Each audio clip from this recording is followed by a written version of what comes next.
কুখ্যাত আয়নাগর বিল্ডিং। ওই বিল্ডিংটা ওই যে দেখাই যাচ্ছে না গাছের আড়ালে, এই যে এই সেই কুখ্যাত আয়নাগর বিল্ডিং। আমি মনে করছি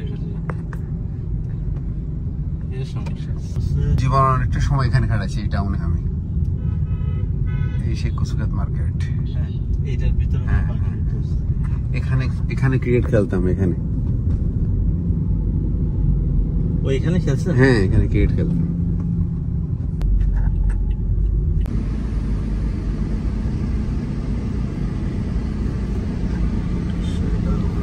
সামনে ফুট ওভার ব্রিজের উপর 7 জন বীরশ্রেষ্ঠ ছবি, যাদের আত্মত্যাগের কারণে আমরা এক স্বাধীন বাংলাদেশ পেয়েছি। শুধু রোবট এনে পড়তেছি। রোবট বলতে আমি সিগন্যাল লাইটকে বোঝাচ্ছি, কারণ সাউথ আফ্রিকা সিগন্যাল লাইটকে আমরা মূলত রোবট বলি, বিশেষ করে আমাদের এরিয়াতে।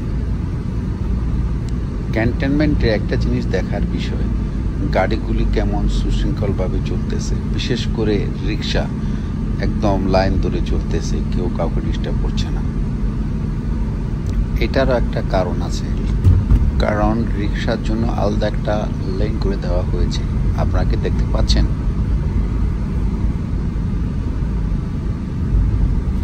সামনে বনানী রেল ক্রসিং এর বাম পাশে একটা সিনেমা হল ছিল, এখন আছে বলে মনে হচ্ছে না।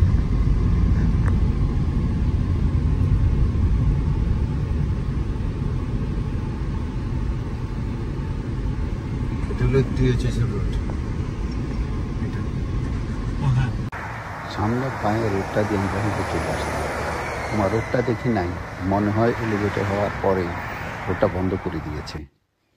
তবে হ্যাঁ, জায়গাটা আগে থেকে দেখতে বেশি ভালো লাগছে।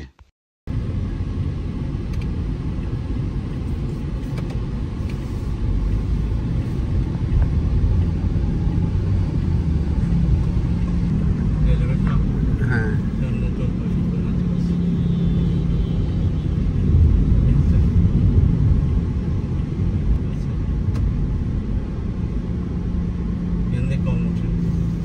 টাকা লাগবে এর জন্য 80 টাকা না?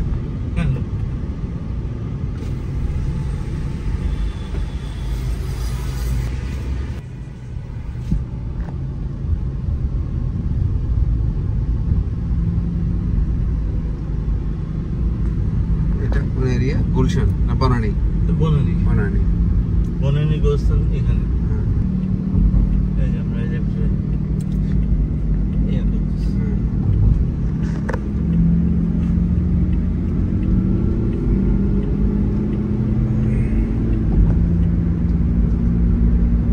এখন লাগতেছে আমি দেশের বাইরে আছি।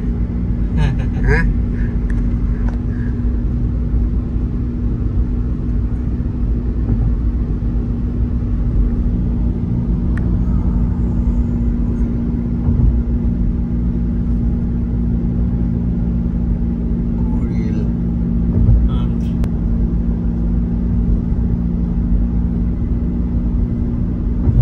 এটা রেডিয়েশন ব্লো না?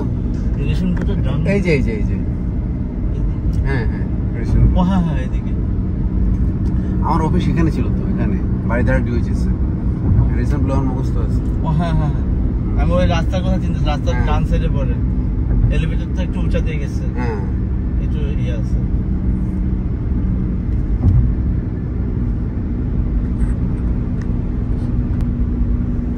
80 কিলোমিটার। এটা কি ফেলে গেছে? এটা বালিশ।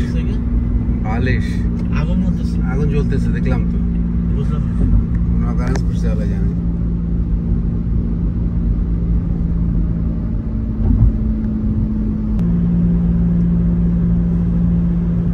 আমাদের খালুর ড্রাইভার গাড়ির অবস্থা খারাপ করে ফেলছে।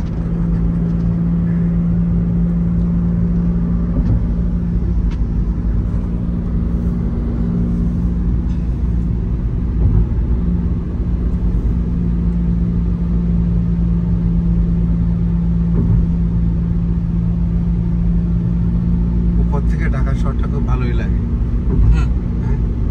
এই যে শান্তি। হ্যাঁ,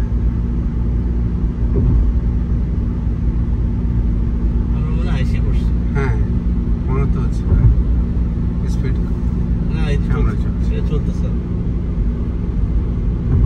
এগুলো স্পিড ক্যামেরাগুলো নষ্ট, খালি বলছে যে স্লোরা চলছে। এখানে ডাইরেক্ট পুলিশ বসে থাকে স্পিড গান নিয়ে।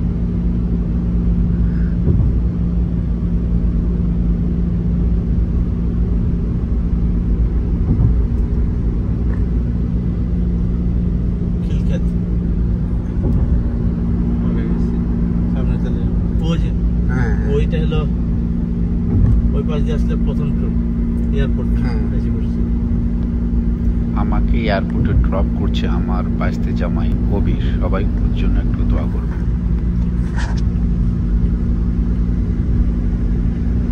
বাই বাংলাদেশ। ইনশাআল্লাহ চাচা, see you next time with চাচি। এই যে এয়ারপোর্ট চলে আসছে।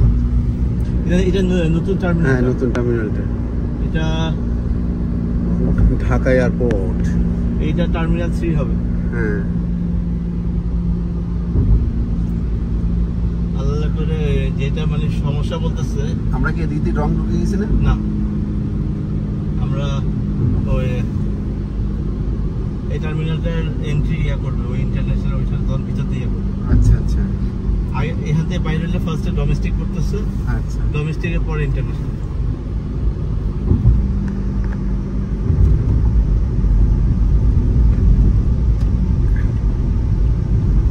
যারা বিদেশ ভ্রমণ করবেন তারা চেষ্টা করবেন নির্দিষ্ট সময়ের আরও কিছু আগে এয়ারপোর্টে চলে আসতে, কারণ বাংলাদেশের ট্রাফিক জ্যামের অবস্থা তো আপনারা জানেন। তাছাড়া এয়ারপোর্টের ভিতরে অনেক হ্যাসেল, সব কিছু তো আর বলা যায় না। আমার রাস্তায় সময় নষ্ট হওয়ার কারণে এয়ারপোর্টের ভিতরে কার্যক্রমগুলি আপনাদেরকে দেখাতে না পারার জন্য দুঃখিত। পার্কিং গুলো ওইদিকে না? পার্কিং দোতলা। হাই হাই, এত জমকে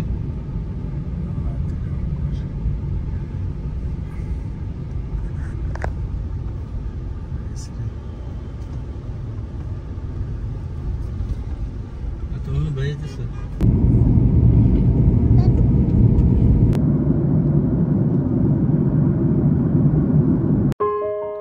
আলহামদুলিল্লাহ, অবশেষে আল্লাহর মেহেরবানিতে সাউথ আফ্রিকা এসে পৌঁছালাম। বাংলাদেশ থেকে যারা সাউথ আফ্রিকাকে জঙ্গল বলেন, এটা হলো ওই জঙ্গলের একটি রেসিডেন্সিয়াল এরিয়া। দেখতে কেমন জানাবেন। আমি কোনো প্রফেশনাল ব্লগার না, মাঝে মাঝে শখের বসে ভিডিও করি। আমার এই ভিডিও যদি আপনাদের বিন্দুমাত্র ভালো লেগে থাকে, চ্যানেলটা সাবস্ক্রাইব করে দেবেন প্লিজ।